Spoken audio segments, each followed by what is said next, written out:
Hey guys, and welcome back to HelpClick. In this video, I'll show you how to remove the Google Family link from a child's phone. But first, check our special offer in the description. Let's get started. Before we begin, keep in mind that removing Family link requires permission from the parent or guardian in most cases. So if the child is below the required age, which is I guess 13, Family link can't be simply removed from the child phone. So to remove supervision, you can either do it from the Family Link app if you have it, and if you don't, you can click an example on your Gmail, click on your account at the top right, manage your Google account, and simply at the top here, click on search and look for parental control.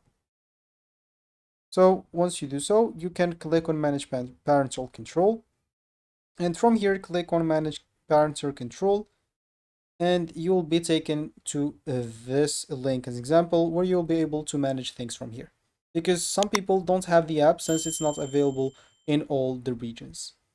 So now to stop basically the supervision, you have two options. The first option is to delete the whole family if you want to. So you can go back as example here to settings, click on family, and here at the bottom you can click on delete family group. This is one of the options if you want to remove the family link from your child's phone. Other than that, let's just go back here to Chrome. So from here you can click on the three lines at the top left, click on parental or parent access code, and you will basically get a code. So you can use this code on your child device to unlock it and remove their accounts.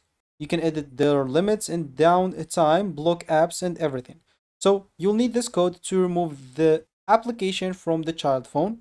You will have it right now. Just go to the Family Link app right now and try to delete it. Once you try to delete it, they'll ask you for that code. Just enter it and you should be good to go.